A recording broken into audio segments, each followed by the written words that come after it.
Welcome to the Michigan Travel Show, a kaleidoscope of stories about the people, places, and events that shape our great state. Okay, well, good morning, everyone. Gary Morgan with Michigan Travel. Well, we're on the road again down here to Carlsbad Caverns National Park. This park is about 35 miles from Guadalupe Mountains National Park. And now we're in New Mexico and a new time zone. This is a beautiful park. Like I said, it's all underground. I visited here about 13 years ago in 2008. Well, it's always worth another visit. Since it's a national park, there's always more places to explore, no matter where it is inside a huge national park. So anyway, we're going to go check this out. And like I said, it's all underground, so it's going to be pretty cool. Okay, everyone, I'm currently in the visitor center here, and it's going to be the entrance into the caves, but they got a beautiful visitor center telling about the cave, and this became a national monument in 1923 and became a national park in 1930. A lot of history at this park, and we'll go through a couple of things here. In fact, they've got a 3D diagram type thing of how the park works, and these are some of the stalactites that'll be inside the park. These are plastic modules of them, but anyway, we'll go over and see the 3D module of where I'll be going through the park, through the caves today. And we're walking through here, probably a little bit quick, but anyway, over here is really neat. This is the 3D diagram type thing. There it is. There's the visitor center on top. I'm walking over to the natural entrance. So I'll be coming in over there, then into the main corridor. Then I'll be going through all these different caves, caverns around the park. There's a thing called the big room. They do have lights down there, the Jim White Tunnel. This is a pretty cool setup of showing how the caverns are up here as a 3D setup here. And here it's called the natural entrance, lower cave, King's Palace, big room, left-hand tunnel, and bad cave. So pretty cool. It's like there's the bad cave, main corridor, then all the way up and through here through it. And there is the elevator that they said I can take back out when I leave. And since it's COVID, not a lot of visitors, beautiful sunny day. It was a little cloudy earlier, and beautiful view of the flat plains of New Mexico here. So anyway, and we're going to walk over here and see the Century of Visitors. This park is getting close to its 100th anniversary, showing nostalgic items from the past. But here's the history of park tourism. And in October 25th, in 1923, they made Carlsbad Caverns a national monument. And in 1930, it became a national park. It was the 26th national park, but it's been a park since 1923. And in 1937, they said the park receives its millionth visitor. And I was here in 2008, January 2008. They renovated the visitor center building. This wasn't here. I had to go outside to go into the cave. Here I will be going in the cave right outside the door here. And they said in 2014, 2015, the lighting system was replaced. Great timeline of, and the current visitor center right now was built in 1959. They've got a lot of cool stuff here. They've done a variety of things, and millions of visitors have come to Carlsbad Caverns since its opening. Parents who come here as children now return with their own young ones. That's the beauty of national parks. You bring your kids, your friends after you've been here. My dad took me to Yellowstone in 1969, and I've went to many national parks. Just above the caverns here is the Chilean Tajun Desert, which covers large parts of Texas, New Mexico, Arizona, and down into Mexico. But like I said, it's a huge desert here. During the summer, it's 100 degrees outside many days. And of course, this is a house built by nature. And there's so much that goes on that's so historic about this park. Because what's really cool, this is what I'll see down there. But this is what's in here. The guano, bat poop, was a major industry in this park before it became, in this area, before this became a park. In 1903, it was first started. They started mining for guano bat, which turned into fertilizer. And they did it from 1902 to 1958. But in 58, they finally stopped it because they were getting into historic and fossiled areas. It's amazing they let them mine guano bat 35 years after they started the park. But this is what they do, and like I said, that was the fertilizer for many crops here out west.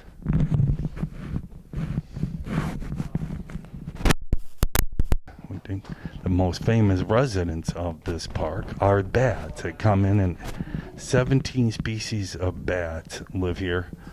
Up to 400,000 bats descend in and out of the cave daily.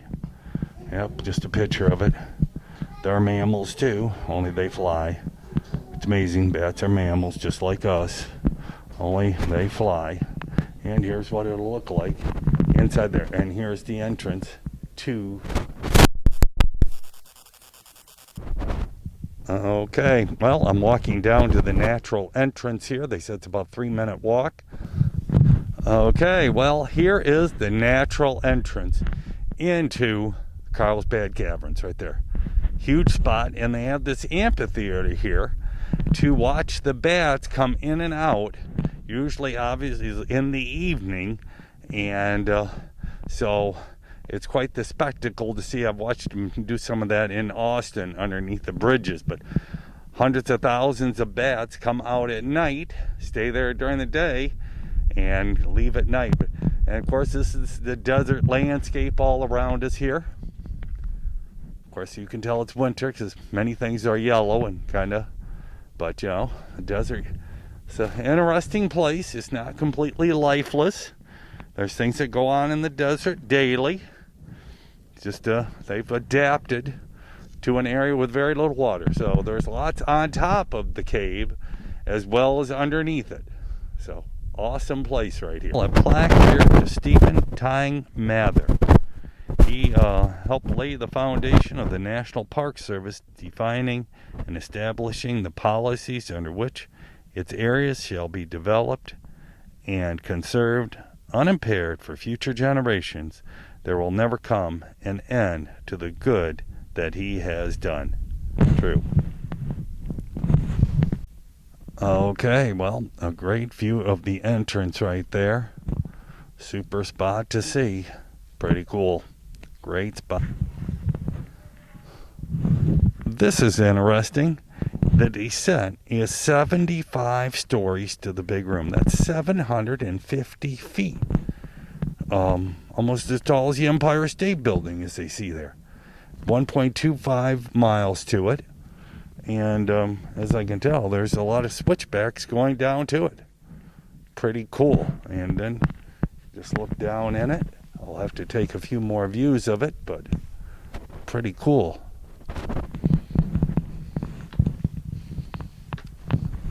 Okay, well, I'm walking down into it and you see it's a bunch of switchbacks to get into there. That is absolutely really cool. Well, another interesting fact of this cavern, the day shift. They say swallows come here and live here from early February to late October. Their home is just inside the cave, a dimly lit space called the Twilight Zone. Kind of cool. There. It isn't quite February, but they're coming. But you see some holes here where they'll nest right in through there. Probably bats too. Look at all the holes. There it is, getting darker by the minute.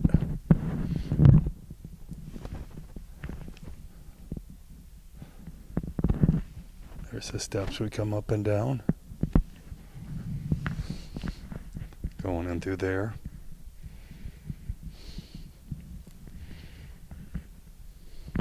Well, you can tell it's all kind of dark in here.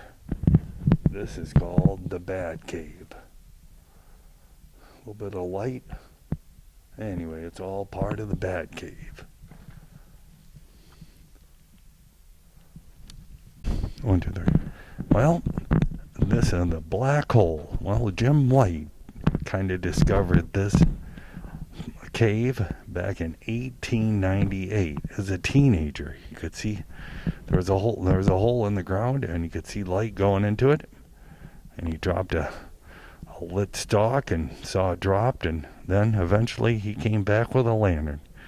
Well, that was the discovery of Carlsbad Caverns. You see the light coming in right up there. And of course, this is all lit part here. The black hole. Pretty cool. There's where we came in at. Well, right above there's where we came in at. And then this is all the light shining in on here. This is where all the light shines in right here. This will be the last natural light I see for quite some time.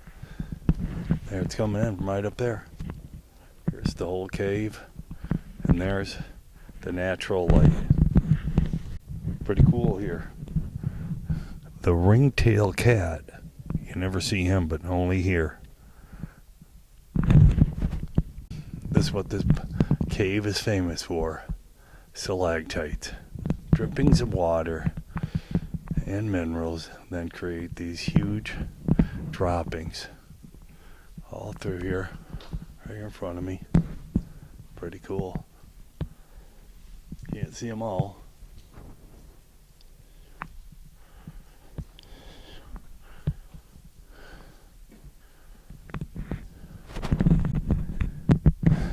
Here in one of the big halls of the cavern, you can't see much because not a lot of it's lit.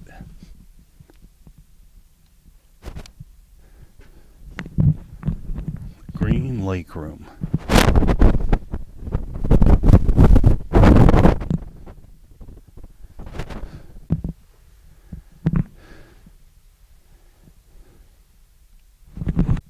Well, this is called In the Beginning. So it was formed. Sponge work. New York skyline. Doubt if you can see there, you can kind of see it up there. Kind of a long ways away.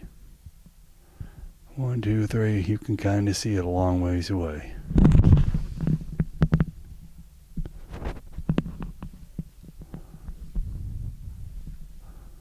There it is. Way up there. New York.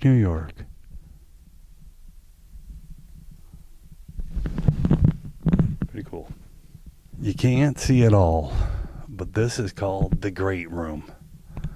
And unless you're here, you really don't see how magnificent it is. Wowee. Just goes on forever. Hole back in there. Once again, it's dark. You really can't see it all. But this is truly phenomenal. Kind of cool. Wowee. Well, here is the route. We are in the big room, and I started up at the top up there, coming in. We went all that way, and now I'm currently in the big room. The big room route, and this should be kind of fun. Cool. Well, this is the underground rest area, since I did the long route, and there's trail map. And the big room, they say, is the size of 6 football fields. Wowee. Well, we're going to check it out. Here's some pictures in the light.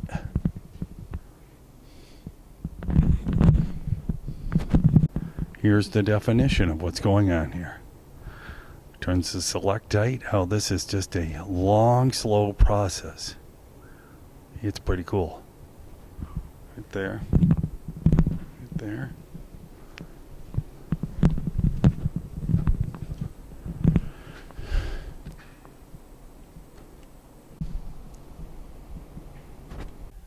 Part of the great room here. Lots of stalactites. Wowee.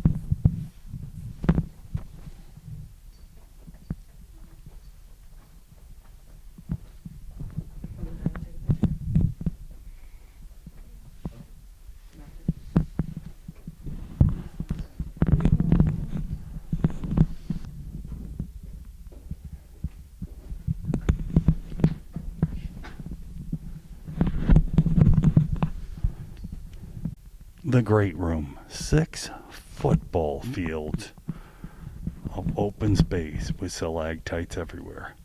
Pretty cool. Another view of it.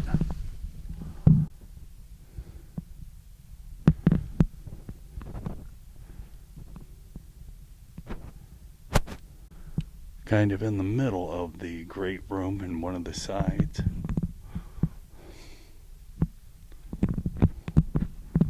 Phenomenal stalactites everywhere, dripping from the ceiling.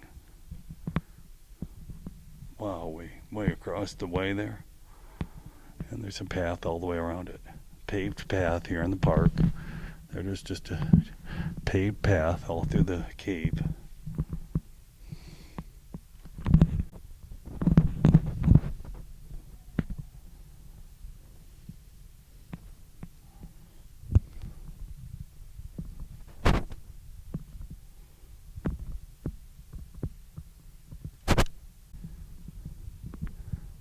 Far end of the great room. Like I said, it's hard to phantom what is really here unless you're here. Wowee. Well, here's a placard on how it all started. Drip by drip. Just a small trio of stalactites. They started drip by drip, and now there they are. These are the 3 biggest in the cave. Wowee. They're phenomenal. That is awesome. Pretty cool. Just other ones around here.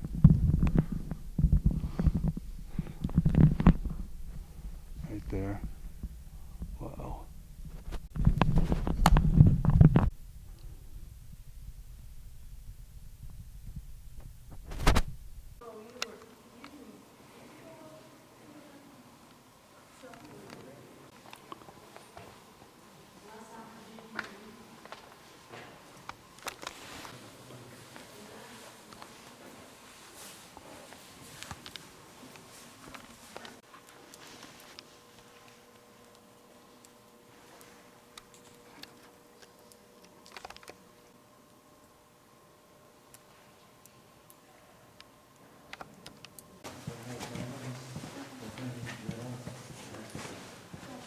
An old ladder there, pretty cool.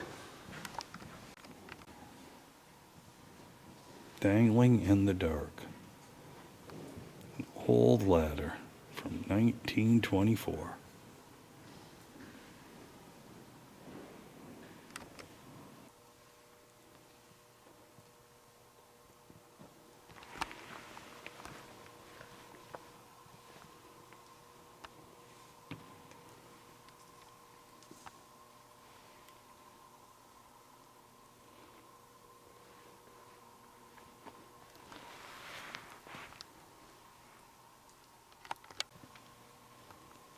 Top of the cross.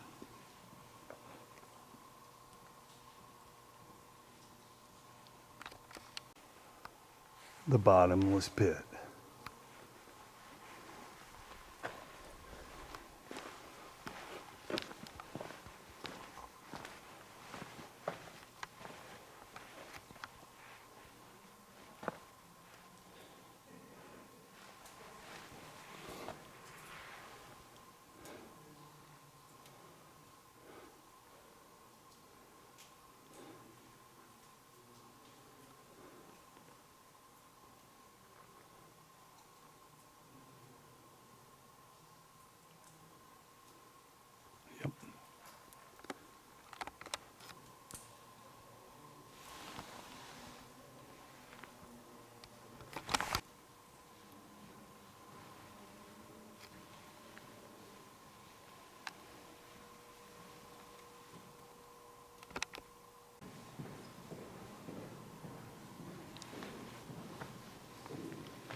And now I'm back outside.